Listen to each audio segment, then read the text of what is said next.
In this video, I'm going to tell you my top 10 10-year-old whiskies. I find the 10-year-old whiskey kind of like the perfect age statement because it's where good value, availability, and a really tasty whiskey meet. And because this is YouTube, I'm going to rank them. It's going to be controversial, but I don't care about that. Just come on in, welcome, pour yourself a dram, grab a seat, and let's start with number 10. And I love this. This is great. Classic go-to. I love going into winter.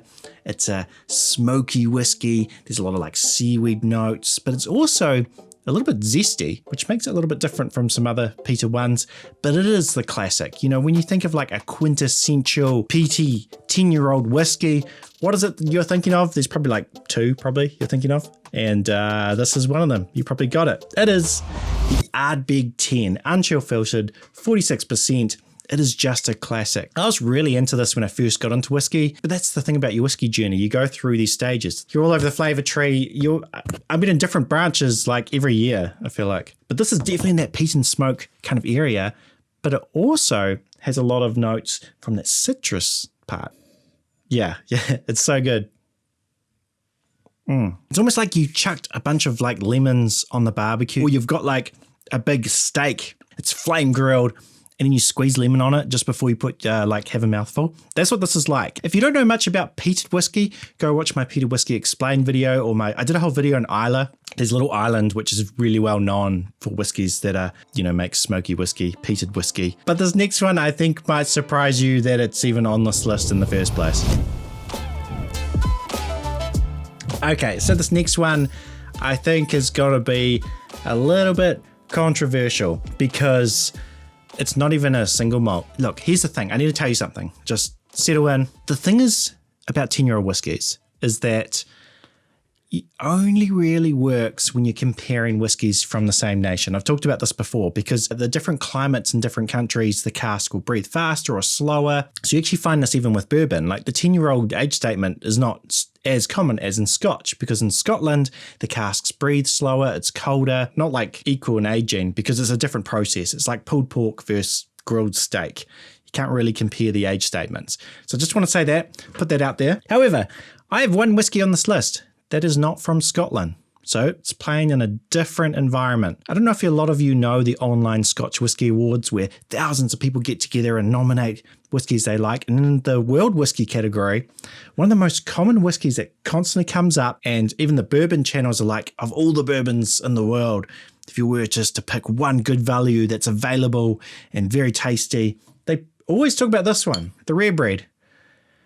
I like the rare breed. I think it's good, but I prefer this one here. Same distillery, same sort of notes. It is the Russell's 10.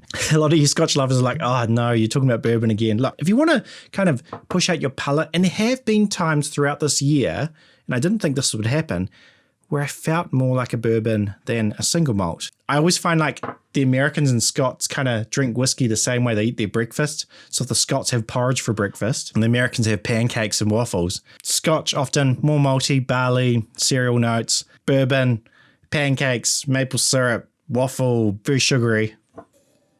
It's just an easy dram. It's easy. Look, it is a lot sweeter than the rest of the whiskies on this list, but I like it. It's available and it's a good price.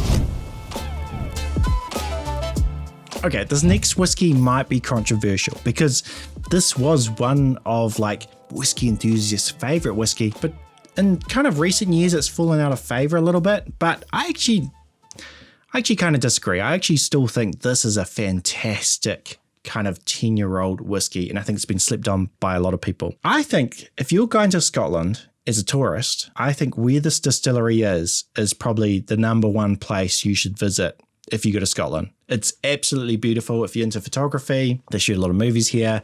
You could probably already guess it. It's from the Isle of Skye. And I like this because, look, it's not as smoky and peaty as the Ardbeg. It's a little bit more pulled back, but it's definitely smoky. And a lot of people say it's a very salty smoke. And like in the marketing, they kind of play on that. It's on this island on the coast. Although I think a lot of the barrels actually aged in Glasgow. Anyway, there's something about the way they make this whiskey that makes it very salty. I think a lot of you probably guessed it. It is the Talisker 10. What I love about this is that it's got this like really good sort of black pepper Yeah, black pepper, salty, smoky. And then you got that sort of vanilla toastiness from the bourbon cask. There's also like this like nice toffee note. This is great, but I think this next whiskey is definitely better. Okay, I just need to tell you about something brilliant. And before you skip through, just wait. These watches actually use bits of whiskey casks. This here as well, kind of cool, right? It's almost like saying you're using ex-bourbon casks on your wrist, like rather than going to Scotch.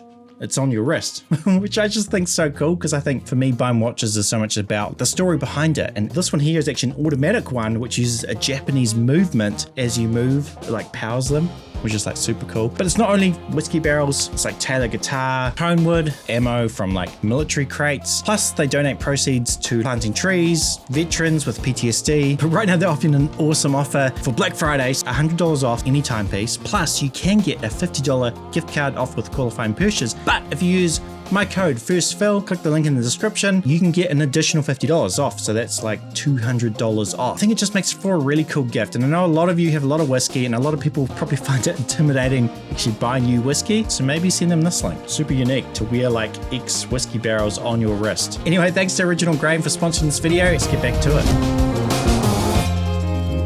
Now, depending kind of what circle of friends you have, I think this whiskey is either underrated or overrated. Then like, how can it be both? Well, it just depends who you're around. For whiskey enthusiasts, they love this distillery. Yeah, they go nuts over it. And I think for good reason. I think it punches above its weight. So I find people who are like not in the sort of enthusiast circles, they look past it because I don't think, look, they probably don't have the big marketing budgets of Laphroaig or Ardbeg or, whiskies like that. But in terms of flavor, it is all there. It is fantastic in terms of the stats. Brilliant. And what is it? It is the Laphroaig 10. I love this stuff. My whiskey of the year last year was the Laphroaig Sinclair series. It was like one where it's like aged in some red wine, Rioja casks. Fantastic stuff. But in terms of 10-year-olds, this is right up there with my favorite 10-year-olds. It's not my top 10-year-old whiskey. Look, it says a lot that it's right here where it is on the list. So I absolutely love it. But I actually think I prefer the Rioja cask, to be honest. But a lot of you prefer the 10.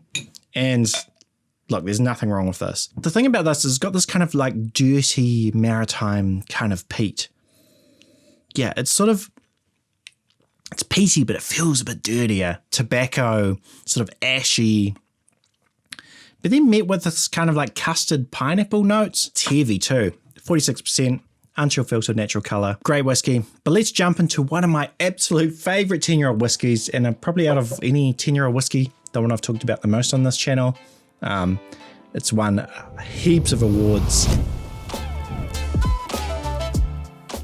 Okay, the next 10-year-old whiskey on this list is absolutely fantastic. It's not a super old distillery either, although not a super new one. It's kind of in the in-between. I love so many whiskies from this distillery. It's so good. They don't seem to miss. It is going to be something that's definitely from the flavour tree in that fruit and floral. This, especially the orchard fruit branch, which if you want my flavour tree, you can get this one there. There's a dark version too. There's two you can buy. Go grab a flavour tree. And I've just started doing the cards as well. So you can take them to a tasting. They come in like packs of 10. This one is going to be the Arran 10. So I actually just finished my Arran 10. I have the Arran quarter cask here though, which actually I probably prefer as a better value pick because I just think value for money at 56.2%, amazing. But this is not a 10-year-old. Arran 10 is fantastic. Don't have one here now, but if you want to know more about the Arran 10, I did a whole review on the Arran 10, but I do think there is a whiskey I prefer more. But before we get to that, let's talk about the best of the best smoky whiskies for me. This next whiskey, I also don't currently have a bottle. I have one similar. I think of the styles of kind of like peated Islay whiskies, this is probably my favorite. This one actually isn't 46%, it's 50%. And what does that mean? Well, it hasn't been watered down as much. So you're getting more whiskey for your money. And that is the Port Charlotte 10. This is not the Port Charlotte 10. It's actually the Islay Barley, which is also great. I love a lot of like the experimental stuff that Port Charlotte does, the PMC, the PAC, where they like experiment with, it all sounds very confusing when they write all those letters. A lot of it just means like, we aged this in a wine cask. We aged this in like a Sauterne cask or something. But the 10-year-old, absolute classic. I also love the battle. Like, I feel like if the military did a collaboration with a whiskey brand, this is what the bottle would look like. It just feels like one of those canteens when you're playing Battlefield or something. I don't know. I just like how it looks. It looks really cool. But yeah, the Port Charlotte 10, I find, and compared to the Ardbeg, compared to Laphroaig, I always get this like nice barbecue note. But there is one whiskey that overall is my favorite 10-year-old smoky whiskey. Okay, so this next whiskey is actually the whiskey that got me into whiskey. When I first got into whiskey, a lot of you know my story, I did not like whiskey at all. Went to Islay, tried a few, oh yeah, this is right. And then it wasn't until I went to this distillery that I tried their 10-year-old that I was like, there's something to this. But the thing is, these days, that 10-year-old, I find it's a little bit on the weak side for me now. It's almost like I've got more used to the higher ABV whiskies that it now feels, even though it's very smoky, it's actually not that intense in terms of the ABV, that sort of bite. But luckily, they actually have a cask strength version of that 10-year-old. And this is why it's probably my favorite smoky 10-year-old whiskey. It is the Laphroaig cask strength 10-year-old. My one is bottled at 56.5%. And maybe it's a nostalgia thing. There's just something about this whiskey that just takes me right back to being on Islay. Yeah, the thing is with Laphroaig, it has this like really interesting medicinal note and salty note. Some people call it like a burning hospital, and this just dials it up. And what's interesting about ppm and peat levels, people often say, oh, this whiskey has higher ppm and this is lower. But a lot of it doesn't really make sense because a lot of it's measured in the barley stage, not the bottle stage. And if you've watched my like how whiskey is made video, there are a lot of things that happen between barley and the bottle, depending on where your cuts are and all sorts of things. You could have a whiskey that's much more smoky with a lower ppm. So for me, I find this to be one of the most smoky whiskies you can buy, like right up there with an Octomore. Oh yeah.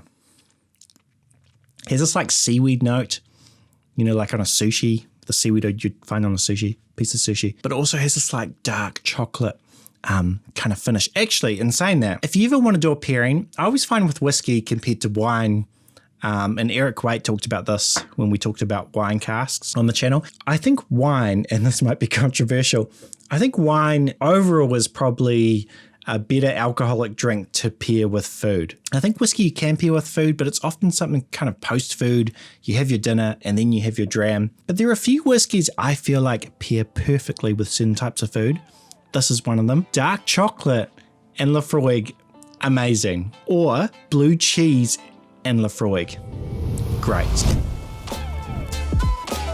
Okay, now we're getting to the best of the best 10-year-old whiskies. These are the ones that I think just absolutely destroy the competition. They're sort of on another league. It's really hard to pick a winner. However, I do have a couple of wild cards. Before we get to that, there are two whiskies that are rising stars, and kind of like when I was trying to pick this list of my top 10-year-old whiskies, it had to be good value, it had to be very tasty, and it had to be available. The thing is about these is some of them are kind of like they're not permanent yet, or I'm not sure all of you can get them, but they're really, really good whiskey. So the first would be the Kingsbarns 10-year-old. This isn't it. This is the Ducot. I love the Ducot, but they've just released a 10-year-old and I've tried a dram of it and it's very, very good. The other, kind of almost similar in style, very subtly peated, but also light and bright, ex-bourbon cask forward. It's going to be this one here. It is the Ardnamurchan 10. This is fantastic. A lot of whiskey enthusiasts love it, but I don't think this is a permanent release yet. It's bottled at 50% like the Port Charlotte. Okay, the next whiskey on this list, until I did this video, I didn't realize I didn't have a bottle in stock, so I need to go and get one because this is a perma shelf whiskey for me. If you want to go something very floral and light, it's really hard to beat this whiskey. And it's going to be the Glencadam 10. I've talked a lot about this whiskey. I've done a whole review on it if you want to go watch it. It's almost like this sort of buttery, lemon, citrusy. It's more those sort of white fruit notes. If I don't want peachy, I don't want funky. I just want something light and bright, but with a lot of complexity, Glencadam 10 is just, it's so good. But let's jump on to some of my absolute favourite 10-year-olds.